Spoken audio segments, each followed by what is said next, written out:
दूसरा अध्याय है। सूत जी बोले, ऋषियों, जिसने पहले समय में इस व्रत को किया है उसका इतिहास कहता हूँ। ध्यान से सुनो। सुंदर काशीपुरी नगरी में एक अत्यंत निर्धन ब्राह्मण रहता था। वो भूख और प्यास से बेचैन हुआ नित्य पृथ्वी पर घूमता रहा। ब्राह्मणों से प्रेम करने वाला भगवान ने ब्राह्मण को दुखी देखकर बूढ़े ब्राह्मण का रूप धारण करके उसके पास आदर के साथ पूछा, हे विप्र, नित्य दुखी हुए पृथ्वी पर क्यों घूमता है? श्रेष्ठ ब्राह्मण, ये सब मुझसे कहो, मैं सुनना चाहता हूँ।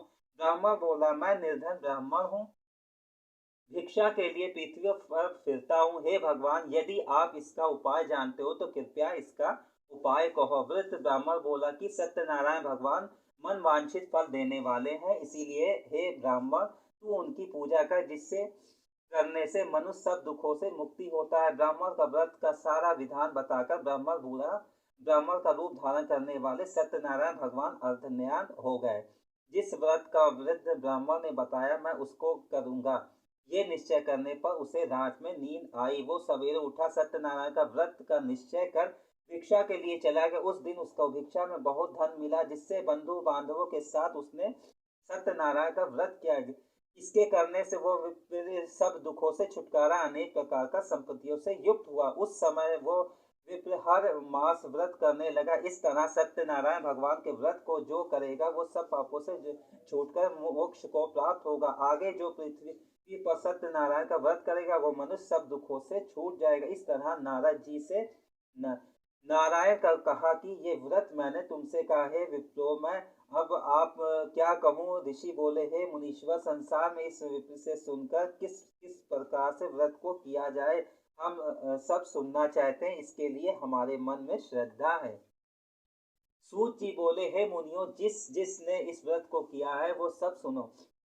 एक समय एक विप्र धन और ऐश्वर्य के अनुसार बंधु बांधवों के साथ व्रत करने को तैयार हुआ। उसी समय एक लकड़ी बेचने वाला बूढ़ा आदमी आया और बाहर लकड़ियों को रखकर विप्र के मकान में गया। प्यास से दुखी लकड़हारे उनको व्रत करने देखकर विप्र के नमस्कार कर कहने लगा कि आप ये क्या कर रहे हैं और इसके करने से क्या फल मिलता है, कृपया करके मुझे बताइए। ब्राह्मण ने कहा, ये सब मनोकामनाओं को पूरा करने वाला सत्यनारायण भगवान का व्रत है। इसकी ही कृपा से मेरे यहाँ धन धान आदि का वृद्धि हुई है। विप्र से इस व्रत के बारे में जानकर लकड़हारा बहुत प्रसन्न हुआ। तब वो चरणामृत लेकर और प्रसाद खाने के बाद अपने घर को गया। लकड़हारे ने अपने मन में इस प्रकार का संकल्प लिया कि आज ग्राम में लकड़ी बेचने से जो धन मिलेगा उसी से सत्यनारायण देव का उत्तम व्रत करूंगा। ये मन में विचार करके वो बूढ़ा आदमी लकड़ियों को अपने सिर पर रखकर जिस नगर में धनवान लोग रहते थे वो ऐसे नगर में गया। उसे रोज वहां उस लकड़ियों का दूना दाम पहले दुना से चौगुना मिला। तब वो बूढ़ा लकड़हारा दाम लेकर और अति प्रसन्न होकर पके केले की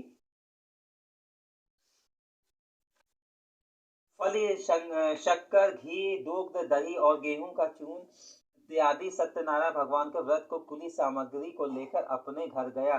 फिर उसने अपने भाइयों को बुलाकर विधि के साथ भगवान जी का पूजन और व्रत किया। उस पर व्रत के प्रभाव से वो बूढ़ा लकड़हारा धन पुत्र आदि से युक्त हुआ और संसार के समस्त सुख भोग कर वैकुंठ को चला गया।